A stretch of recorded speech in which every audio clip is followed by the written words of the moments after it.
the cloud. Good morning, everyone. Welcome to Fridays with Phillip, November 21st, 2025. In case you didn't know me, I am Phillip Cantrell. I'm the founder of Benchmark Realty, and have joining me today, Scott Rowland. Say hello, Scott. Good morning, everybody. You have to speak because it won't put your picture up there until you speak. You can't just wait. Got it. Try it again, Scott. Good morning, everybody. Thanks for being on the call. There you go. David Lee, our compliance broker, director of compliance, is joining us as well. Good morning. We're going to be talking about forms. David's going to be helping us out here. So say hello, David. Good morning. All right. Good stuff. Good stuff. Joined us. We're going to do things a little bit differently today. We have normally do not have Fridays with Phillip on in November and December, but we're doing it this year because of the Benchmark Forms library that we'll be rolling out January 1 of 2006. So we're kind of doing this incremental introduction, and we have been talking about this October, November, December. The dates are a little screwy, so if you're a Benchmarkian, check the training and events calendar on the dash to get the latest dates, because the way the holidays fall, we can't do it on the last Friday of the month in November and December. Obviously, today's not the last Friday, but we want to make sure you don't miss it. By the way, these are all recorded. They're going to be on our YouTube channel, open to the public. So be careful what you say, David and Scott. But, they'll be archived there for your use, for your reference, and then will also be archived on the Benchmark dash under agent services. So you want to be sure and check that out there as well. So again, moving on to the forms that we're going to be talking about today, we will show you a glance of the library, or library at a glance. We've already talked really extensively about the Benchmark buyer rep agreement and the Benchmark listing agreement. And then last month in October's Fridays with Phillip, we talked about the new purchase and sale agreement. We're going to cover that one again briefly. We're not going to do line by line like we did last month. But we're also this month going to introduce the Benchmark property condition disclosure, the Benchmark lead-based paint disclosure, and then a few other forms that are key to a transaction process. Our overall focus here is on simplification. It is on transparency in the transaction and taking the friction out of the transaction as much as possible. So essentially, you know, we as an industry have a tendency to get in the middle and think that we are all so self-important, but we're not. We have a buyer, we have a seller. That's what we need to focus on. The rest of it really does not matter. So I've already introduced our presenters today, myself, Scott Rowland, David Lee. This is kind of a disclaimer here. We will not be discussing TAR forms. We will not be doing a comparison of TAR forms, so please don't ask us that.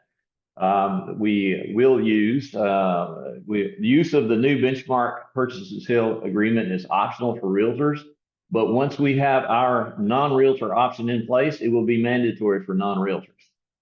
We'll talk about that process as we go through this as well. We will have Q&A at the end. So enter in your questions into the Q&A section, and we will try to answer them all at once. I will probably pause. David and Scott are on the call, so they can kind of watch that for us. We'll pause and clean up some questions as we go through this, so it doesn't become such a tall hill to climb. But my strongest advice to you is to listen carefully to what we're saying. Do not interject into what we're saying your thoughts. Listen to the words that we are using here. Make notes. Enter your questions into Q&A, and don't transpose any biases on what we're saying, because we don't have any biases. The only thing that we're biased about is serving the consumer and serving the affiliates and taking the friction out of the transaction. That is it, period. The benchmark forms that you're going to see, and once we roll them out, you'll see them probably all over town if you haven't already, which is fine. They're copyrighted forms.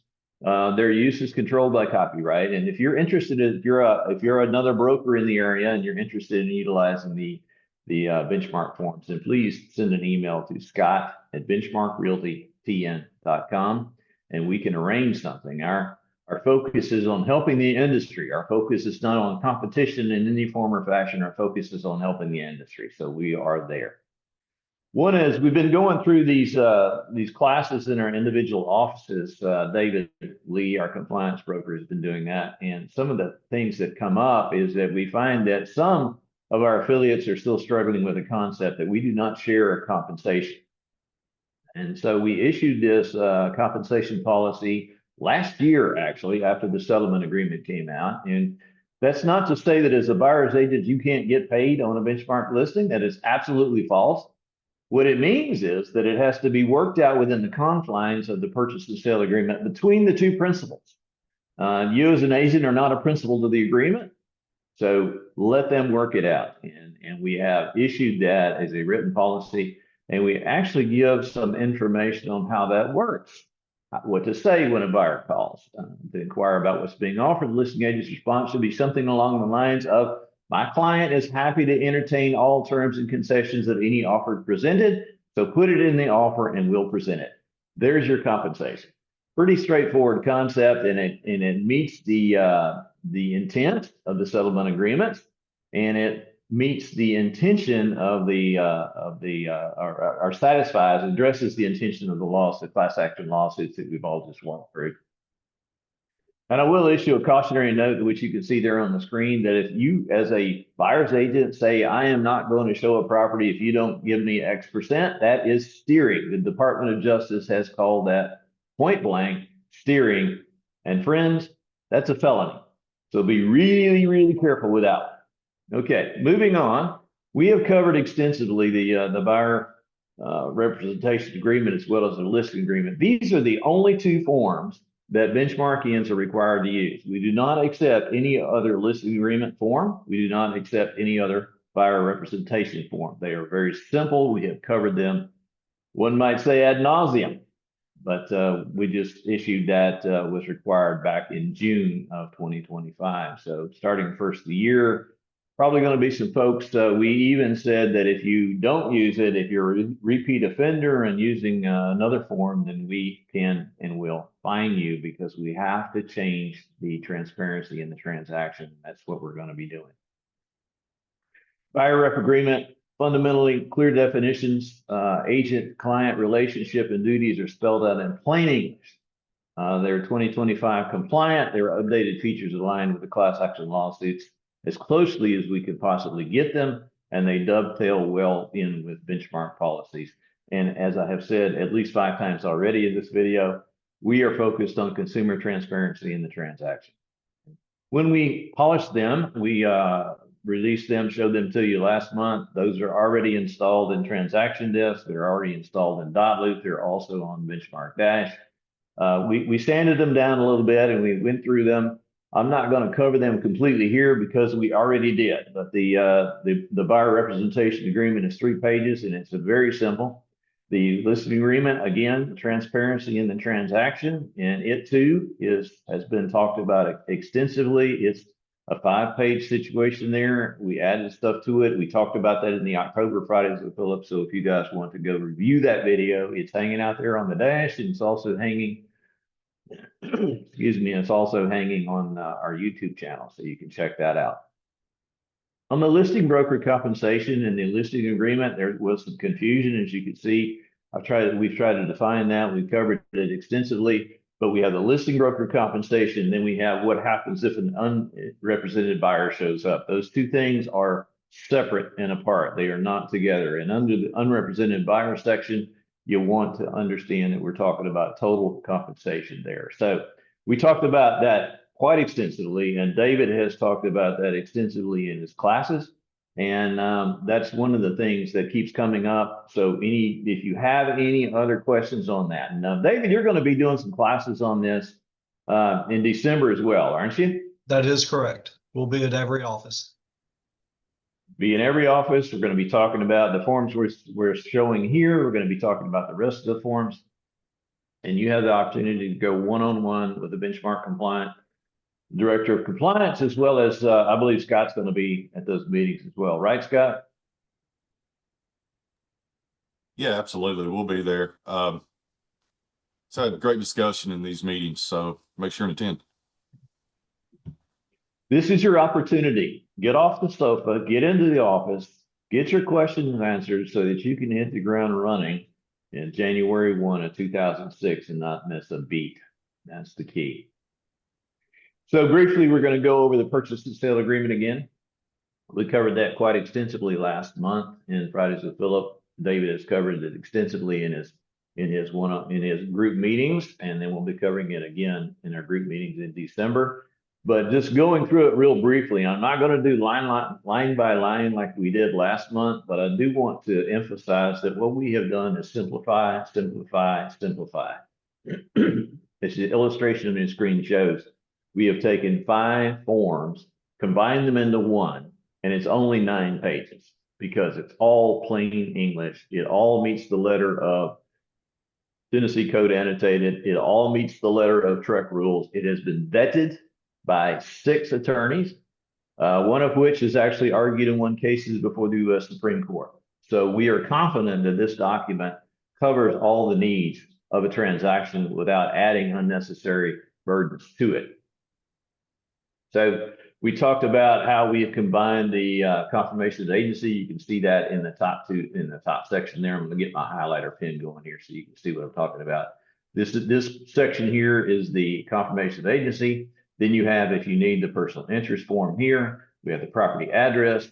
Moving on to the bottom of the page, we have the purchase price, which we only have numbers because typically that is numbers, and then you write it out in letters. And then how many times are those two in conflict? When those two are in conflict, what do you have at the closing table? A conflict. So then the attorneys have to get involved, and we just eliminated this. And by the way, this is legal. This is all that's required. The other stuff is just noise. We don't need it. So moving on, the rest of the components there we talked about extensively. We have the earnest money, who's going to hold it, how it's going to work, how it's going to close, financing contingencies, all that kind of good stuff. Moving on to the appraisal contingency, the details on that. And again, if you want a line-by-line discussion on this, refer to last month's October's Fridays with Phillip, or show up at the class at your office, because we're going to be having extensive classes at every office. Inspection contingencies, buyer due diligence during the inspection contingency. Moving on to the resolution period. All of these should be familiar concepts to you. We have changed the wording dramatically because we simplified it dramatically. And then moving on to the bottom of that page, we included the disclaimer notice, which is up to this point been a separate form that we required Benchmark affiliates to turn in with their documents. And if you're using this contract, then you don't have to use the separate form. Pretty straightforward stuff there. We did modify that language extensively. Title and conveyance. This is really straightforward stuff. The other part that we get down to is the title insurance, closing expenses. The title insurance is one that has been confused and confused and confused. And this is new since October. We consulted with several large national title insurance companies and their attorneys. So what you have here is an automatic default to an enhanced title policy, okay?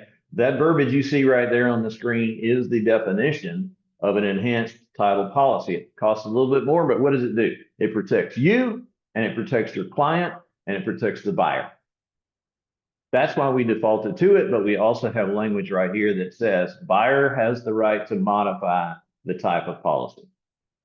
So they still have complete freedom. We have not removed or restricted any freedoms here, but we have made it simpler for a slight incremental cost.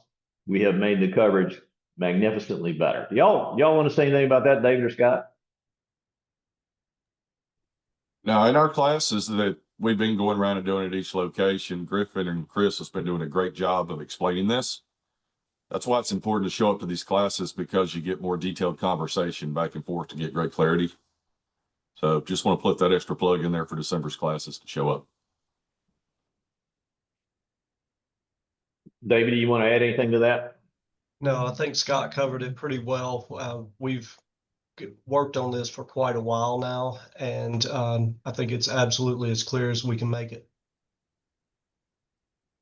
That, what you just said was a mouthful, brother. It's absolutely as clear as we can possibly make it. The problem that we have is so much misinformation that flies around out here, so much miscommunication that flies around. We tried to make it as simple and as protective of the clients as possible, as well as protective of the brokerages involved, which is also critical to us. But again, we have added that change, and that's the only change that we've added since the last time you saw this form. So we're going to move on now. Home protection plans, other provisions, so on and so forth. Time is of the essence, terminology, all of these things are exactly as you saw them back in October. And then moving to the special stipulations section, you can modify anything in this agreement you want to modify simply by writing it in the special stipulations section, just as you have always been accustomed to doing. And then finally, on the last page, you will see the wire fraud warning. Again, so if you're a benchmarkian, this is a document that we always required from our affiliates. And by using this form now, you do not have to add an extra wire fraud warning form. And you can just check the box and have the buyer initial it there, and that should cover you there. And then we have the signature page below. Moving on to the library itself, this is kind of a snapshot of it. You can see that we have a total of 50 forms that we've created and a total of 103 pages. So they are numbered accordingly. We have the listing specific documents. And David was very key in developing this numbering system, so it should be logical and flows well.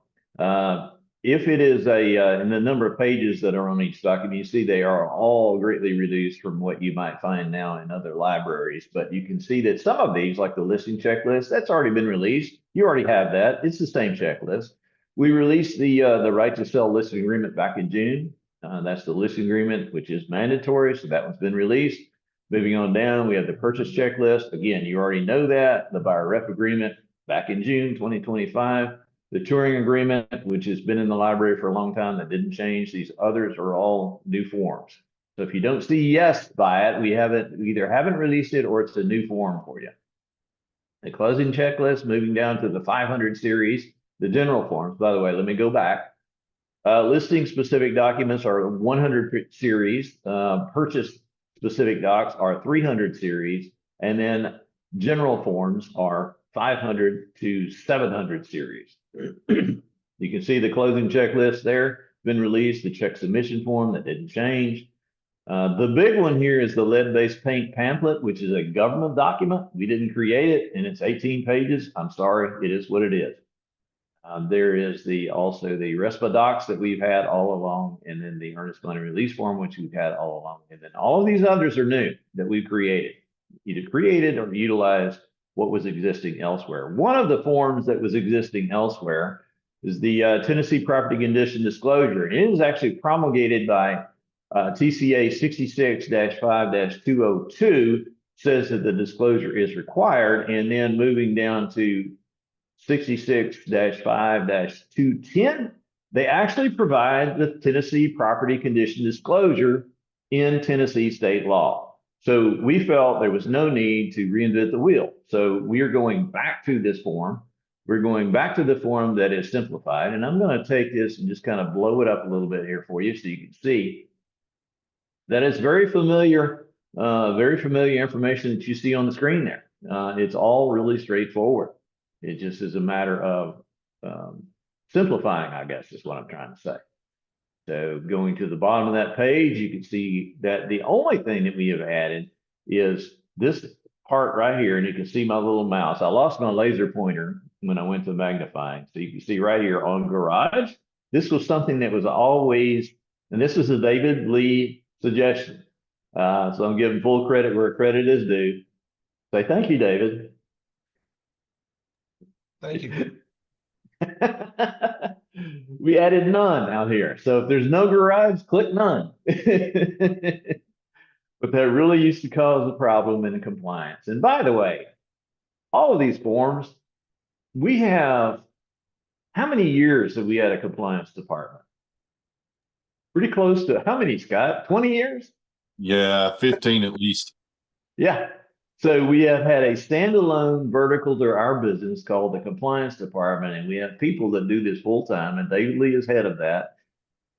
And so all of these forms and changes that we have done, they are developed with the experience and expertise that we have experienced, that we have seen in that department. So none of it is like we're going out and doing this just because we want to do it. Moving on to the next page of the form, you can see The lists that you're accustomed to seeing are there. And then the bottom of that page you can see is straightforward as well. And 2 pages, by the way, right? You saw the page numbers there. It's a total of 4 pages, y'all. It's 4 pages. That's what the state form is. And I'm talking about the Tennessee legislature has recommended this form. So that's what we're going to adhere to. And it's all really straightforward. There really are no surprises, but as you can see, it is only 4 pages. Let me blow that up so you can verify that. Page 404. Okay. And we gave the copyright notice to the correct party here. Copyright notice is the state of Tennessee. So the legislature is the one that promulgated this form. The other parts of it are real simple. Let me go back a page there. You can see that everything is very straightforward. There are no surprises here. There should be nothing in here that you have not seen before that you would struggle with. Okay. Let's move. Let's just pause right there. Let me see. Do we have any Q&A? Got 3 on there. They're all just saying good morning. So that's awesome. That means we're doing a good job of providing the information. So as we go through this, if you have any questions, pop them in there. The next form we're going to go to is the lead-based paint disclosure. And oh, guess what? This too is a government form. The EPA promulgated this form years ago. And as you can see down here at the bottom, they have a link to download their recommended version of the lead-based paint disclosure. And so that's what we've done. It's a 2-page form. It's really simple. We tried to not add anything to the mix that would confuse. So we have the seller's disclosure up here, and we have the buyer's disclosure down here. It's called purchaser's acknowledgement. Don't let that confuse you. The purchaser is the buyer.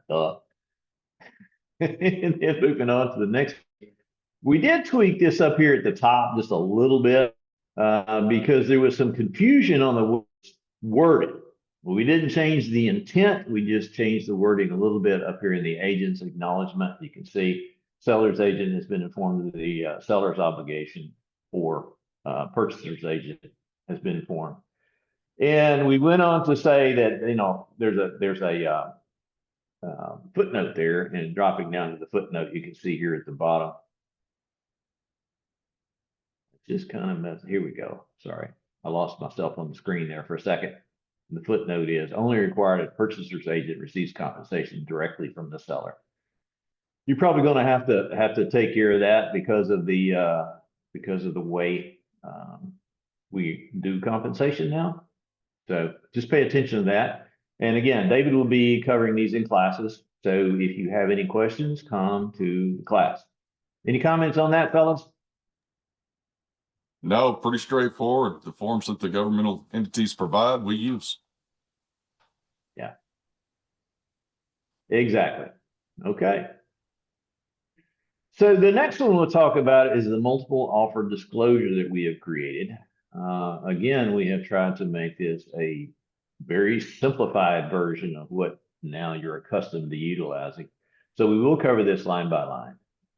You know, if you fail to execute and return this document, seller will not be able to consider your offer. So that is a notice to the recipient. And this is the form that a listing agent would use to let others know who have put in offers that they're now in a multiple offer situation. I think it's a multi-part form that you're accustomed to working from. So we've got a single page form here, and it's really simple.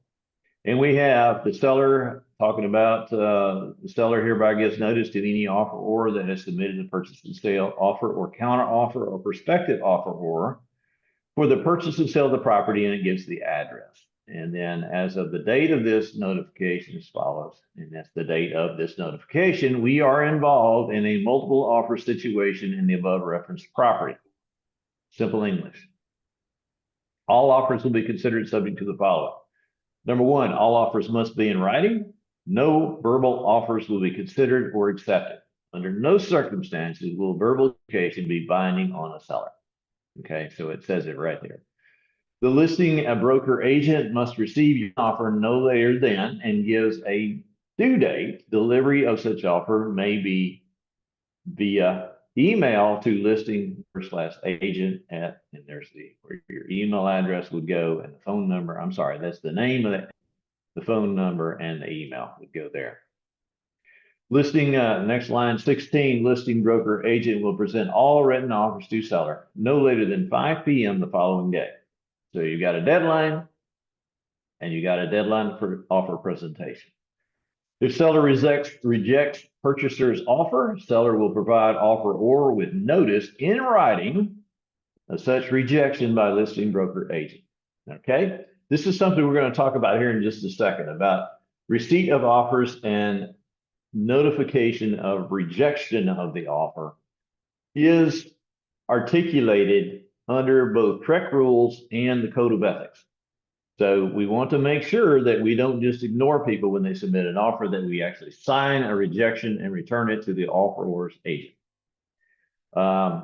Moving on to the next one, seller signature below confirms and just goes on and says, okay, well, this is the signature page. And that's all there is. I mean, the bottom of each is the signatures. That's it. So it's a pretty straightforward thing to do this now. And instead of having all these caveats and wherefores and whereofs, it's just really boom. You're in a multiple offer. Here's your deadline. We're going to present the offers and we're going to reject or accept. Any comments, fellas? I'm getting head waves and they forget that unless they actually speak, they don't show up on camera. No, I think it's clear. Yeah, it's very clear. We try to make it as clear as we can. Moving on to the next one, the notification form, which is really large as you know it today. We again have turned it into a single page form. So let's walk through that at the top here. Notification, who is it from and who is it going to? Check a box. You must check a box. That way we know where it's headed. We're identifying the property, the buyer name, the seller name. In accordance with the purchase and sale agreement identified above, the following notice, which does not require the other party's signature. And if you recall our conversation of the purchase and sale agreement, there are several places in there where it requires notification via the notification form or other equal item. I think I forget exactly what the verbatim verbiage is, but this is your notification form. Very simplified here. The first box that's available is notice of termination withdrawal. Again, going back to the primary use that we have found in our compliance process over the years, what's the primary use? Well, it is to kill a deal. Okay, so kill a deal and kill a deal how? Well, here we go. Notification of termination or withdrawal.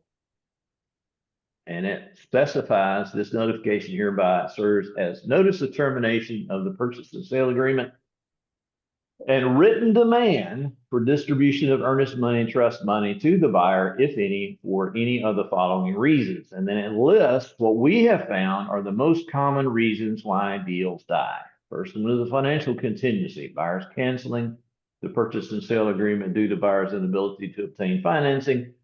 And then key, documentation is attached. So if you don't have a financing approval, then you must provide documentation from the lender that says we can't do the loan. Appraisal contingency, buyers canceling the purchase and sale agreement due to appraisal value not equaling or exceeding the purchase price. Again, documentation is attached. Inspection contingency, buyers canceling the purchase and sale agreement due to inspections or investigations not being satisfactory to buyer. Again, documentation attached. You see the trend here, y'all? You see the trend? We need the documentation. You can't just say, I don't want to do this and have buyer's remorse without documentation. That's a requirement. Rejection of inspection contingency removal proposal. So if you're going back and forth on the inspection contingency and the last person receives the counter offer of what we're going to fix and what we're not going to fix, and that's not satisfactory, then that's what that box is for. Notice of dishonored earnest money check. We have in the purchase and sale agreement that if the earnest money check is dishonored, it can trigger an automatic cancellation of the agreement. So be careful with those earnest money checks. And we see them, I won't say frequently, but in our 20-year history, we have on occasion seen checks that bounce. Make sure if you're a buyer representation, it's part of your fiduciary responsibility that they actually have real funds in the bank to cover that check. because they're not going to be able to play games and say, oh, well, the check didn't cancel. So don't do that. Don't do that. And the other reason is canceling the purchase. So the last box here is other reason. And what do you see right below that? Well, you see a big blank spot. And then under other notices, you have another section here. So let me go back here just a minute. I want to make sure, I want to blow this up so you can see how that changes right there. You can see here, other reason.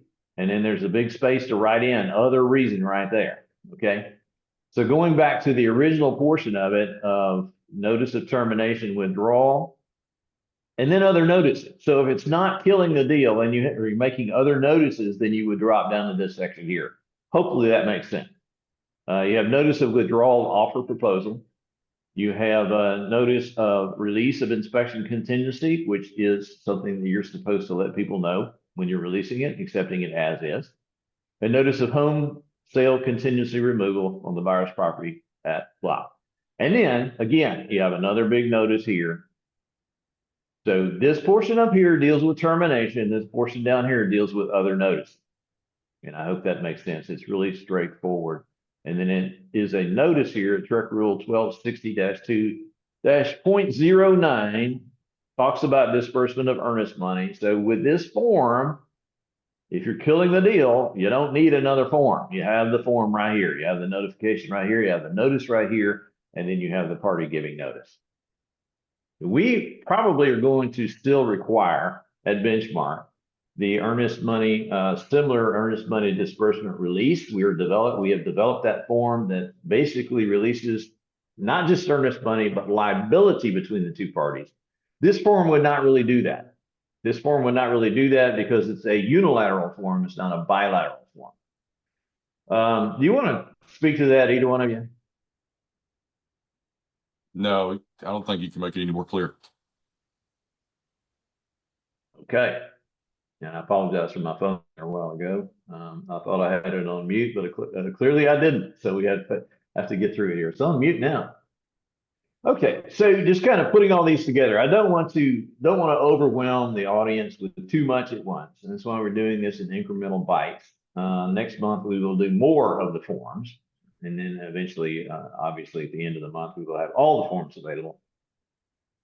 So our focus on this, as we have said, is to build trust faster. I think that most clients are befuddled by the language in many of the forms that have been used in our industry in the past. And so we have tried to extract or eliminate as much legalese as possible and therefore create greater transparency in the transaction. That should also result in closing deals quicker and, more importantly than anything, reducing risk. As compliant, these forms are going to be as compliant with class action lawsuit settlement agreements as we can possibly make them, and the protective clauses will minimize disputes. And they'll differentiate you. We believe, based on the feedback that we're getting, that they will be popularly adopted. Get my words wrong there this morning, within the industry, because they're so simple. They're just so straightforward and common sense, and it doesn't require a whole lot of training to really understand them. So we're going to believe they're going to be the standard. And one of the things that we are changing, that we have given in on, and I'm going to blame Scott Rowland for this one, is we're actually going to install them in Transaction Desk, in the Benchmark Forms section of Transaction Desk for all you Benchmarkians. They'll be in .loop and on the Benchmark Dash. So I'm laying that one straight on Scott. Tell them what kind of investment you're making on that, Scott. You know, we have to make sure that no matter what what platform you use, you have the option in your business to do business the way you choose to. We've learned that doing business just one way without any other options can be legally dangerous, and want to make sure that you're continuing to be able to do business no matter what's going on. If we're caught up arguing about things and dealing with class action lawsuits, we're not innovating. Other people are innovating on how to do your job better than you can. And we don't need that to happen. We need to stay focused on our daily tasks. So because everyone will be a member of a Realtor Association next year, and because 50% of our agents use Transaction Desk, we want to make sure these are available to you and you have the same advantage. And that's it. Amen. Amen. there's this lot of blame casting going on in our industry right now, and honestly, it's killing us. Our mission is to look forward, not to look back. Sure. What happened then at this point is it's relevant to learn from the past, but it's not relevant to focus on the past. What's the old saying? You can't drive your car looking in the rearview mirror. You can only drive your car. That's why the front windscreen is 10 times bigger than the rearview mirror. So getting out of the way of the transaction, getting out of the way of you doing business is our major focus. And I'm going to pause right there because I've got a couple of Q&As here. Let's see. So Mariah was making an observation on the lead-based paint. I'll tell you what, Mariah, she said, shouldn't that say purchaser's agent has informed the buyer of their obligations? So that section of the form was directly what's promulgated in Tennessee state law, but I will go back and look at that, Mariah. So thank you for that. Ed, can we keep us informed of the brokerage that have reviewed our forms and adopting them? Ed, I have no idea who's adopting them and who's not adopting them. Hopefully they will contact us before they do it. Our main concern at this point is getting them to you, getting them in your hands. Other brokerages probably, our main focus right now is to make sure that everyone understands and accepts what we're doing here.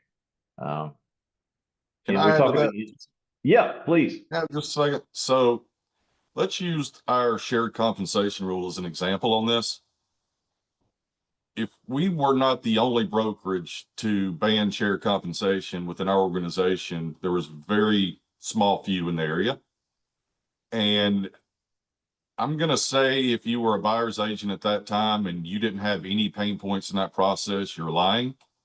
There was some educational situations that you had to overcome. You had to have a conversation with the listing agent on the other side of the transaction. You had to educate. But that pain point was very temporary. There are nearly 2,000 benchmark agents in the Middle Tennessee, Southern Kentucky area. And we are in a fortunate situation with our numbers and your professionalism that we can create change in the industry in our local locations. So just keep that in mind. It may be very temporary educational conversations you have to have. We do know other brokerages have looked at these forms. They've seen them. Some of their attorneys have checked off on them and said, yeah, they're great to use, accept them. But you'll still have to have those conversations. Yeah, and to that point, I can do a little bit of name dropping here. So our forms have been accepted by Compass. Our forms have been accepted by EXP. And those are the largest other brokerages in Tennessee. And so I really don't see an issue here, but we will talk about this a little bit more here in just a second. But as Scott noted, anytime you change anything, people get all upset because you moved their cheese. We're not moving the cheese. The law, the settlement agreements moved the cheese. The quicker we address that, accept that, and move forward, the better off we're all going to be. And I have a section coming up, Ed, that will directly address your question. So stay tuned. Don't drop out. And it says seller agents don't want to see the inspection reports because we must disclose everything in it. So what documentation are we asking for? I'm not sure of your question there, Juanita, because we didn't talk about inspection reports. I think that we may. Okay, you're talking about the notification form. Okay, so that's an interesting question, but if you have documentation that says there are too many things wrong and I'm rejecting this contract because of that, you have to provide that documentation. You can't just say, I quit, right? That's always been true. So you want to talk to your broker about that one specifically and make sure you have the right answer when you go in. But you can't just say, I quit. You have to have a reason for quitting. Okay, hopefully that helps, but do talk to your broker, Juanita. So let's move on to what we were just kind of talking about, because what we may get is some pushback. What if? There's always that risk anytime you do something new. And one of the questions that we've heard frequently and David, you can chime in on this one, is what if an MLS listing says offers on TNR forms only?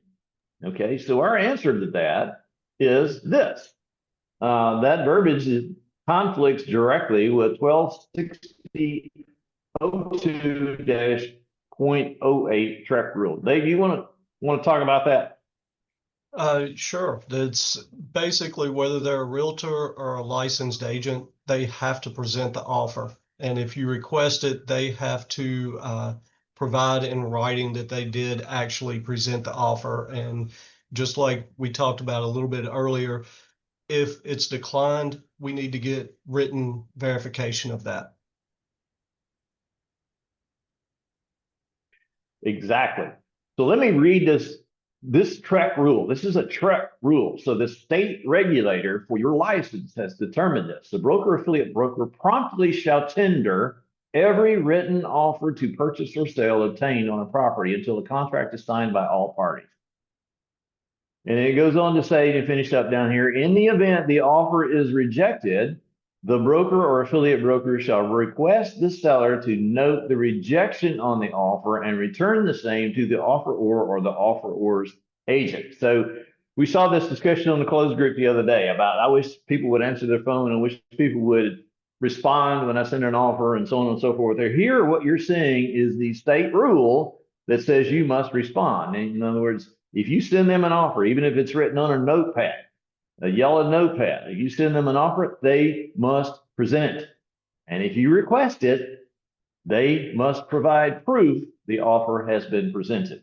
The way that you would do that is through a signed rejection of the offer. It's below the signature pages.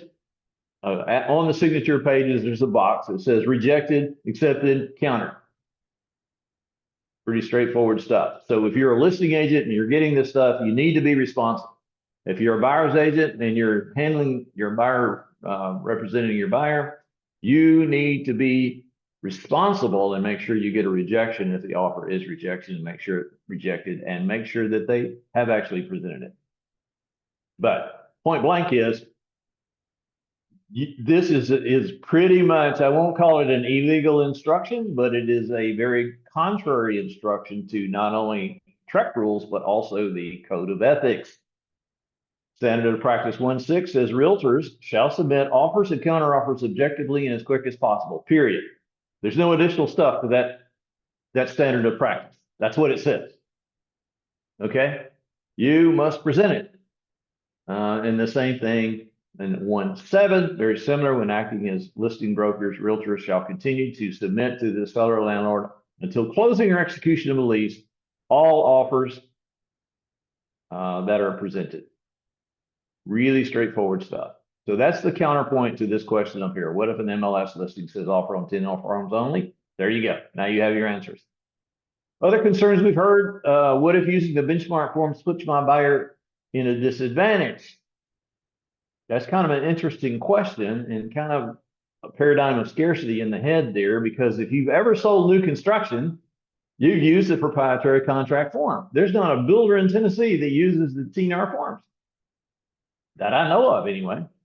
So if you've ever sold one, here's your rebuttal. And then again, failing to present offers received or refusing to accept offers received, regardless of format, is grounds for a formal complaint by the agent, the broker, and the consumer. So I can't emphasize that enough to say that really we need to stop with the rules and regulations that we have imposed on ourselves that are contrary to existing rules and regulations of our industry regulators, and just do business. Just do business. You got a buyer and a seller. We need to get out of the way, facilitate that, and stop imposing our will on that transaction. That's the whole point of all this. So we had talked about earlier, and we had given notice that we were going to provide a non-realtor option for 2026.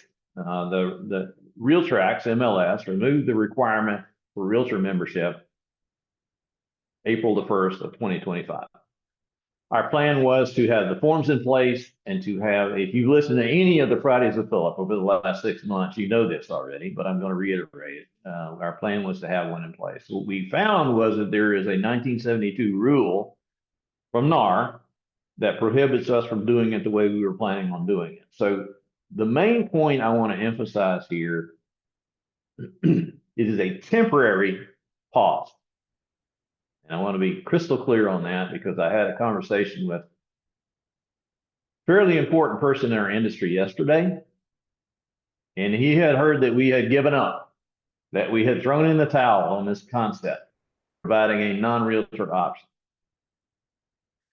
And I can tell you that that is not productive for the consumer. It's not productive for the agent. And we are going to have an option, but we couldn't get it done with our legal structure before the end of the year. So we had requested through an email, all benchmarkings received this email, to go ahead and pay your association dues for 2026, and we will have that option by the end of 2026 if you desire it.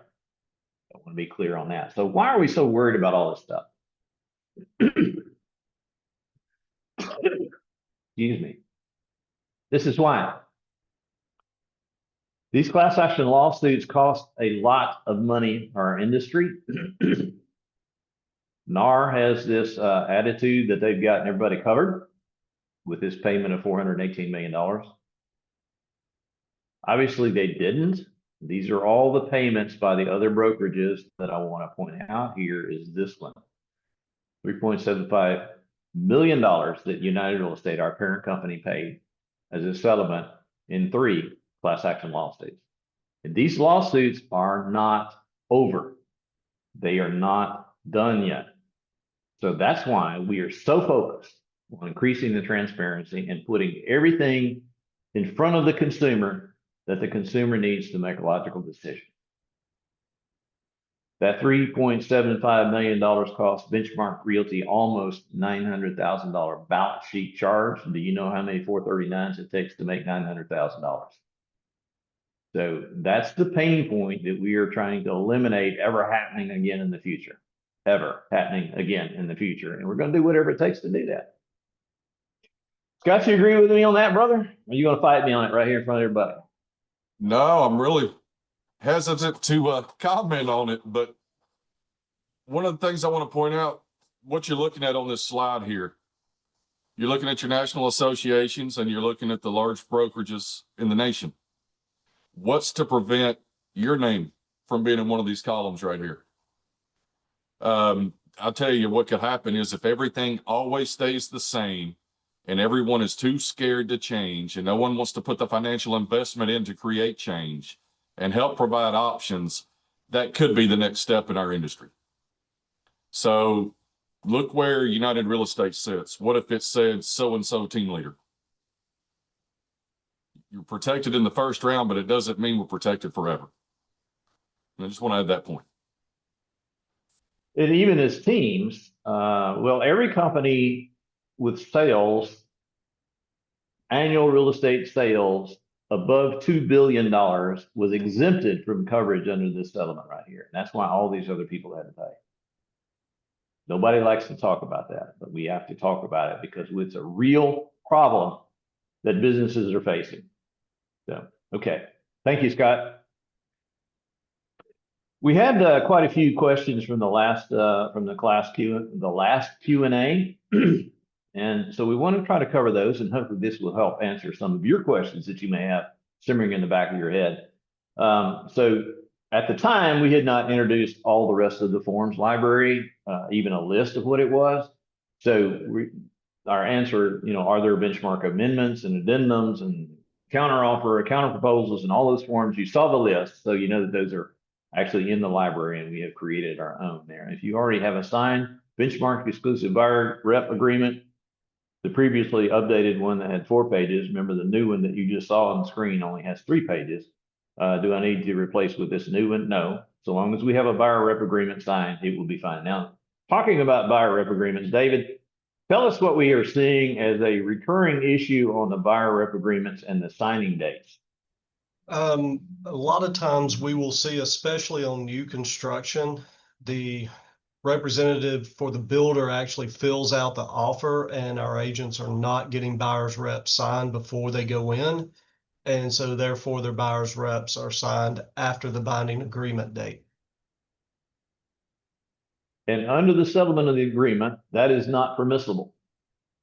Upon first introduction to a client, you must have a buyer rep agreement signed that states what you're going to do and how much you're going to charge to do it. That was a specific line item in the settlement agreement. So it's not just us being bad guys saying you got to have the buyer rep, you got to have the buyer rep. It's the attorneys that have done this to us. We just talked about all that. Regarding the listing agreement, does the unrepresented buyer needs to sign a form to understand they are not represented by the listing agreement? When this happens, do you ask for total compensation in the purchase and sale agreement or just the additional percentage in the purchase and sale? Yes, the buyer will need to sign working with a real estate professional, a RESPA, a wire fraud warning, a disclaimer notice, just like we do now. That did not change, okay? However, if using the benchmark purchase and sale agreement, the wire fraud and disclaimer notice are part of that agreement, as is the wire fraud. Wire fraud. The listing agreement already covers compensation should an unrepresented buyer purchase, so it is not needed in the PSA. So hopefully that makes sense. And that's one that if you want to come to a class and have a further discussion on that, we absolutely can do that. Additional questions. If you have a listing agreement and an offer we receive is from a non-benchmark agent, will we need to have a confirmation of agency? Yes. Okay. We have those forms, even though we have those 5 forms included in our purchase and sale agreement. We also have created them as separate standalone forms so that if you get an offer on a different form from ours, that you will have the forms you need to meet your fiduciary responsibilities with your client. One thing I will note for you, and I didn't show it to you in this, probably will next month, is our confirmation of agency form. We have never allowed dual agency under the benchmark flag. Since the day I founded the company in 2006, we have had a policy against dual agency. And if you have somehow gotten yourself into a dual agency arrangement, we'll back you up and we will back that out in compliance and tell you, you got to go change that because that's not permissible. So this working with an agent form that used to be 2 or 3 separate pages, on our confirmation of agency, we eliminated the box for dual agency because we don't do it. And then we added those others, working with an agent, back to the confirmation of agency form. So you have that automatically. If y'all can remember way back when, that's the way it used to be. It wasn't a separate standalone form. Now we've combined them into the confirmation of agency and made it, I think the whole thing is 3 pages. So we have those forms as standalone forms as well, is my point. For the seller confirmation of agency portion, do you suggest filling that out when writing the contract, which would require asking the agent, or leaving it for them to fill out at counter or acceptance? And our response is yes, we would encourage you to ask first. It's amazing what a phone call can do, which you can learn in a phone call. We assume if the property is on the MLS, they have a sign in the yard, etc., that the listing agent is a designated agent for the seller. So you know which box to check. If you find out they're not a designated agent, ask them to put it in a counter offer or change it on the offer and have their buyers initial it. Pretty simple stuff there.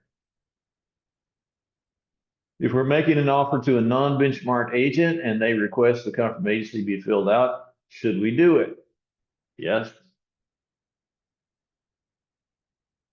When this purchase and sale agreement when will this purchase and sale agreement be used across the board from other brokerages as well? And that was one that Ed was asking earlier. We really have no way of knowing. We have received indications of acceptance from every major brokerage in the Middle Tennessee area.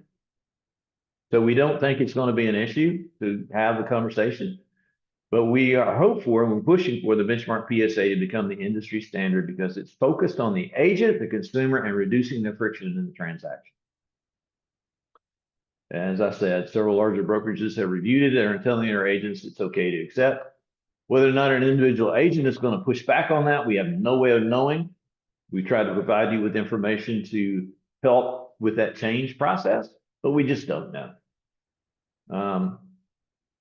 Several brokerages in other parts of the state have reached out to us to obtain originals so they can use, and we are approaching the industry with open hands, just like EXP did with their listing agreement and their buyer rep agreement 2 years ago. And that's the main reason I went to them and said, you gave us open hands, and we based our listing agreement, we based our buyer rep agreement on the documents you provided to the industry. And we're offering the same thing to the industry on our forms as well.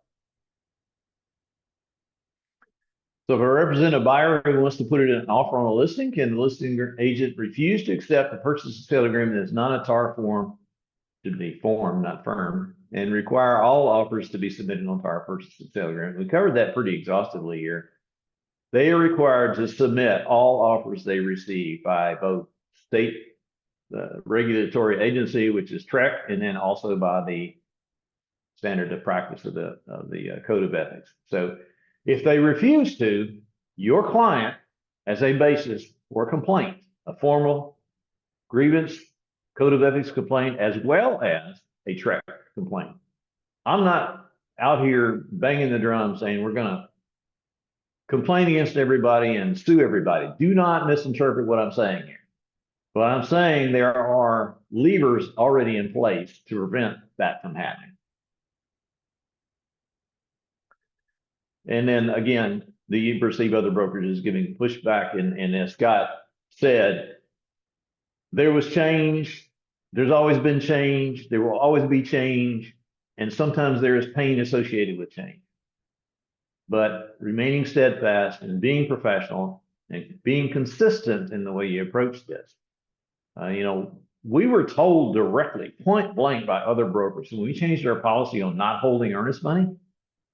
We were told directly that was illegal. Is that right, Scott? Is that what you heard? That's exactly what I heard. One of the biggest rumors that was going around on that from agents at other brokerages were, for example, hey, did you hear Benchmark got in trouble with the state and they can't hold earnest money anymore? That was one of the big ones. That was a good one. And now it's hard to find a brokerage in Middle Tennessee that holds earnest money at all. Great example.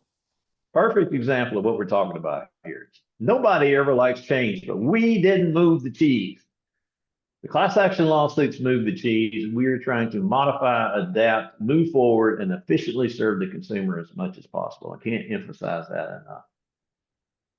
So, okay. Gosh, we did that in an hour. I thought it was going to take longer. I should have put more forms in here, huh?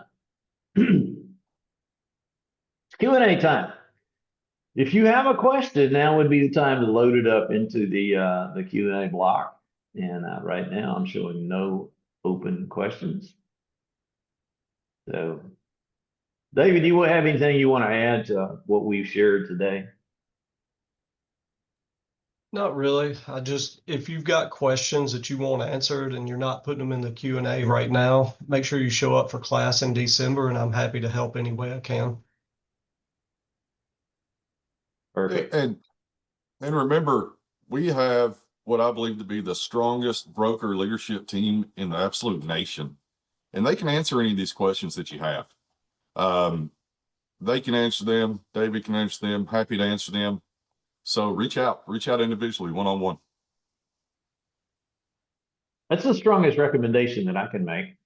And I'll back up what Scott says there. Not only do we have the best broker team in the country, but we have the best trained broker team in the country and with the most experience, I believe. And when we have an issue, any issue that we have, whether it's a lawsuit, a TREC complaint, or just a crying customer, we share that with the brokers in training sessions. We don't hold that privately through shame. We're amazingly transparent company for the size that we are. But we do that because it prepares them to be able to answer your questions on the fly.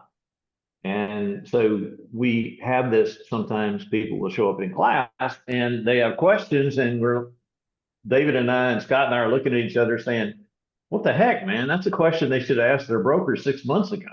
Why have you been holding out? Don't hold out. These brokers are here to help you, for sure. Looks like I got a couple of questions that popped up here in Q&A. Okay, so they're compliments, and thank you. They're not complaints, they're not questions, they are compliments. So thank you, Leslie and Vicky. Appreciate your kind words there. We're doing the best we can. Why are we doing the best we can? You know, because in the end, we understand that we don't matter. What matters is, does the consumer have a positive experience dealing with us, during dealing with Benchmark Realty, dealing with United Real Estate? And in the end, you know, none of us are going to be here forever. I mean, a lot of us think we're going to live forever, but look at the gray hair. I know that I'm not going to be here forever. So we have to set stuff in place that is focused on the consumer and serves a higher purpose, plain and simple.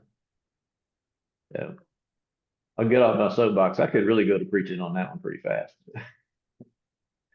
All right, so if we don't have any further questions, I guess that we are pretty much done for today. So I will stop my screen share. You guys have anything else you want to talk about?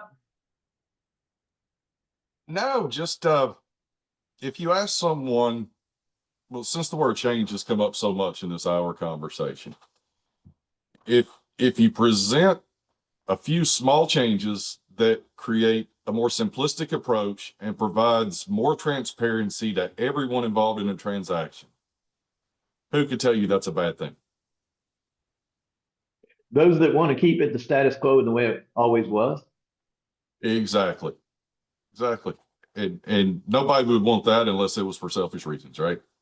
Well, and that right there should immediately make it suspect in anyone's mind who's a professional business person.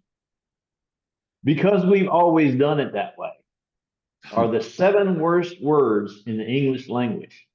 There is always a better way to do stuff, and you have to walk with your eyes looking on the horizon, not looking at your feet, and pay attention to what's coming down the road so that you don't become roadkill or irrelevant.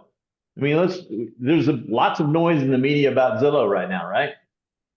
They're involved in some rather serious lawsuits. But taking a step back from that, where did Zillow come from? Zillow came about because we as a brokerage industry refused to deliver what the consumer was demanding, and that was data and information. We held it closely and said, no, that's ours. You have to go through us to get that data. Well, you know what happened? Some smart guy, group of guys, created a tech company called Zillow that delivered what the consumer was demanding. Now, that's what we're trying to do here. That is all we're trying to do here. So, all right. I really am going to get off my soapbox now. Thank you guys for attending today. I really do appreciate it. Thank you, David. Thank you, Scott, for your contributions. We look forward to having another discussion similar to this in December that will also include more forms, and we'll introduce those a little bit at a time. And then starting January 1, all the forms will be on .loop. And then key point on transaction desk is that we don't control the mapping of the forms on transaction desk, so we can only give them to transaction desk at the end of December, but we don't really know how long it's going to be before they get them mapped and fully available in the benchmark folder. So that was a comment I meant to, sorry, David, I meant to make that comment earlier. You wanted me to point that out. But we're going to do the best we can, but they'll be immediately available January 1 on .loop and as static PDFs on Benchmark Dash. So, all right. So I'm going to close it out now, fellas. I appreciate it. And we'll catch you on the next one. Thanks, guys.